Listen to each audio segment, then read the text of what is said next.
Hi friends, வணக்கம். Welcome to Kuzhali kitchen. இன்றைக்கி நம்ம குழலி கிச்சனில் என்ன பார்க்க போகிறோன்னா, ஒரு ஈரோடு ஸ்டைல் அரிசியும் பருப்பு சாதம். அதுக்கு தான் மிளகா, மல்லி, மிளகு, ஜீரகம், பூண்டு எடுத்து வச்சுருக்கேன். இதை ஃபஸ்ட்டு நம்ம அரைச்சிட்டு வந்துடணும். நம்ம முன்னாடி கோயம்புத்தூர் ஸ்டைல் அரிசியும் பருப்பும் சாதம் செஞ்சோம். அதுக்கு அரைக்க வேண்டிய வேலைலாம் இல்லை. இது ஈரோடு ஸ்டைல் அரிசியும் பருப்பும் சாதம். பாருங்கள், இதில் மிளகா, மல்லி, மிளகு, ஜீரகம் அரைச்சாச்சு. எல்லாமே ஒரு டீஸ்பூன் போட்டு அரைச்சிருக்கேன். இப்போ பூண்டும் போட்டு நம்ம அரைச்சிக்க வேண்டியதான். நான் முன்னாடி செஞ்சதில் லாஸ்ட்டாக பூண்டு போடுவோம், இல்லைன்னா வதக்கும் போது போட்டுக்கலாம். இதில் எல்லாம் அரைச்சிடுறோங்க. அதான் இதில் ஸ்பெஷலு. அதுக்கப்புறம் நம்ம என்ன செய்யலாம், எப்படி செய்யலான்றதை பார்க்கலாம்.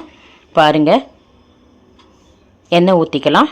எண்ணெய் ஊற்றிட்டு ஆஸ் யூஷுவல் நம்ம கடுகு உளுத்தம்பருப்பு போட்டு தாளிச்சிக்கணும். நான் அரிசி நல்லா ஒரு 1.5 ஆழாக்கும் பருப்பு 1/2 ஆழாக்கும் எடுத்து கழுவி வச்சுருக்கிறேன். இப்போ எண்ணெய் கொஞ்சம் ஊற்றிட்டு தாளிக்கலாங்க.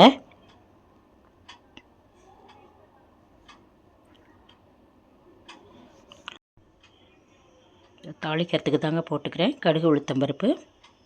அதுக்கப்புறம் வெங்காயம் உரித்து வச்சுருக்கேன், பச்சை மிளகாய் அரிஞ்சு வச்சுருக்கேன், தக்காளி அரிஞ்சு வச்சுருக்கேன், கருவேப்பிலை எடுத்து வச்சுருக்கிறேன்.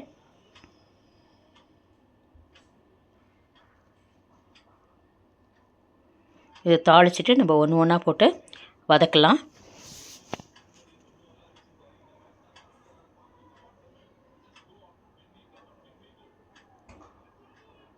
கருவேப்பிலையும் உருவி போட்டுக்கலாம். பாருங்கள், இப்போ இது பொரிஞ்சிடுச்சு. அது பொரிக்கிட்டுன்னு கொஞ்சம் வெயிட். வெங்காயம் அரிஞ்சு தண்ணியில் போட்டு வச்சுருக்கேங்க. அது பொரிஞ்சதுக்கப்புறமா எடுத்துகிட்டு நம்ம போட்டுக்கலாம், வதக்கிக்கலாம். கொஞ்சம் ஒன்று ஒன்றா போட்டு வதக்கணும். அது கொஞ்சம் பொரியல இன்னும், அதனால் கொஞ்சம் வெயிட் பண்ணலாம். பச்சை மிளகா இருக்கு இல்லையா, ஃபஸ்ட்டு பச்சை மிளகாவும் கருவேப்பிலையும் எடுத்து போட்டுக்கிறேன்.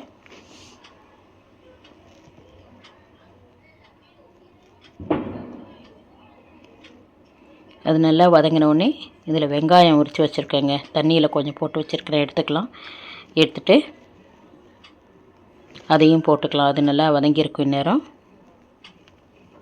நல்லா நிறைய சின்ன வெங்காயம் போட்டால் நல்ல டேஸ்ட்டாக இருக்குதுங்க. அதனாலே நான் கொஞ்சம் சிரமம் பார்க்காம சின்ன வெங்காயம் உரித்து வச்சுக்கிறது. இல்லாத பட்சத்தில் நீங்கள் பல்லாரி போட்டுக்கலாம்.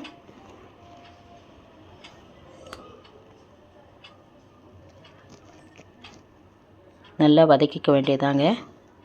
கொஞ்சம் ஓரளவு வதங்கினவுடனே நம்ம தக்காளியும் போட்டு வதக்கிக்கலாம்.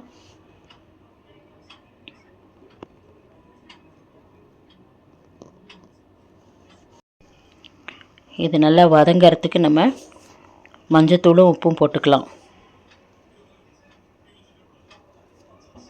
பாருங்கள், பெருங்காயம் கொஞ்சம் போட்டுக்கலாம். எடுத்து வச்ச பெருங்காயம் அது போட்டுட்டு, உப்பு எடுத்து வச்சுருந்தேன், திட்டமாக போட்டுக்க வேண்டியதான் உப்பு. இதுவும் ரொம்ப ஈஸியானது தான், ஈரோடு ஸ்டைல் அரிசியும் பருப்பு சாதமும். ஃபஸ்ட்டு கொஞ்சம் அரைச்சி வச்சுக்கணும். அப்படியே மிளகாய் எவ்வளோ உங்களுக்கு காரம் தேவையோ அந்த மிளகாய், நல்லா மல்லி ஒரு 2 டீஸ்பூன் அளவுக்கு, 2-3 டீஸ்பூன் போட்டுக்கலாம். அந்த மல்லி ஸ்மெல் ரொம்ப நல்லா இருக்குது. அப்புறம் மிளகு ஜீரகம், நம்ம கோயம்புத்தூர் ஸ்டைலில் லாஸ்ட்டு போடுவோம் மிளகு ஜீரகம். இதில் அரைச்சி வச்சுக்கிறோம். பாருங்கள், நான் அரிசி பருப்பு கழுவி வச்சுட்டேன், அரைச்சி வச்சது. இதில் அரைச்சி வச்சுருக்கிறது நல்ல அந்த ஸ்மெல் ரொம்ப நல்லா இருக்குது, அந்த ஃப்ளேவர் ரொம்ப நல்லா இருக்குது அரைச்சி செய்கிறது. இது ஒரு டேஸ்ட்டாக தான் இருக்குது. நம்ம அந்த பருப்பு சாதம் அது ஒரு தனி டேஸ்ட்டு தான் இருக்கும். இது ஒரு தனி டேஸ்ட்டாக இருக்குது. இதில் நம்ம அரைச்சிடுறோம் மிளகு ஜீரகம், மிளகா, மல்லி, பூண்டையும் அரைச்சிடுறோம். அதில் மிளகு ஜீரகம் தூள் லாஸ்ட்டாக போடுவேன். பூண்டு லாஸ்ட்டாக வேணாலும் போட்டுக்கலாம், ஃபஸ்ட்டு வேணாலும் போட்டு வதக்கலாம். இப்போ நம்ம அரைச்சி வச்சுருந்த அந்த மசாலா பொடி தாங்க போட்டுக்கிறோம்.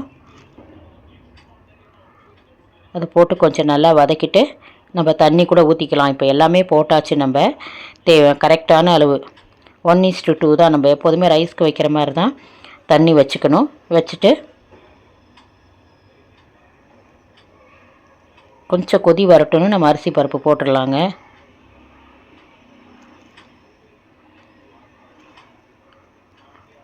நம்ம அரிசி 1.5 ஆழாக்குனா அது 3 அழகு தண்ணி ஊற்றுவோம். கொஞ்சோண்டு எக்ஸ்ட்ரா ஊற்றினா போதும் பருப்புக்கு. சும்மா ஒரு 1/4 டம்ளர் வெந்துடும். கரெக்டாக பிரியாணி மாதிரி நல்லா பலன்னு நல்லாயிருக்கும்.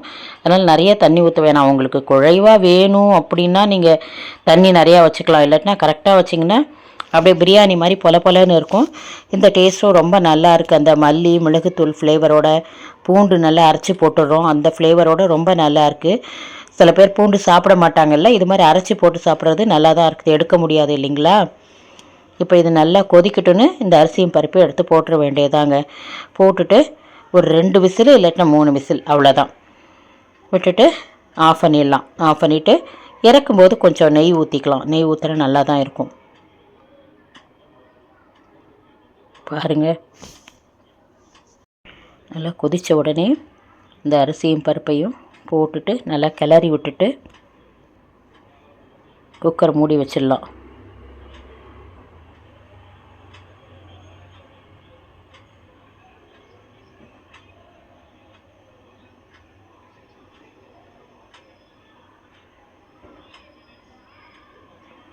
அவ்வளோதாங்க. மூடி வச்சு ஒரு 2 விசில் இல்லாட்டினா 3 விசில் விடலாம். அவ்வளோதான்.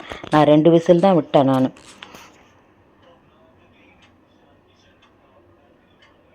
நல்லா சூப்பராக இருந்துச்சுங்க இந்த ஈரோடு ஸ்டைல் அரிசியும் பருப்பும் சாதம்.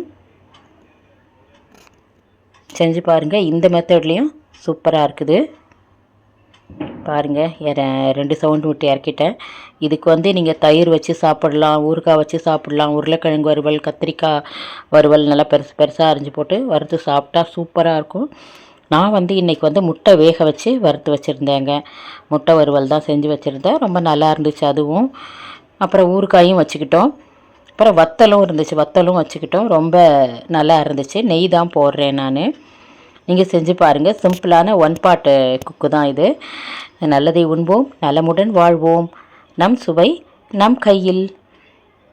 உங்களுக்கு இந்த ஈரோடு ஸ்பெஷல் அரிசியும் பருப்பும் சாதம் பிடிச்சிருந்துச்சுன்னா குழலி கிச்சன் சேனலை like, share, comment and subscribe my dear friends. வாழ்க வளமுடன்.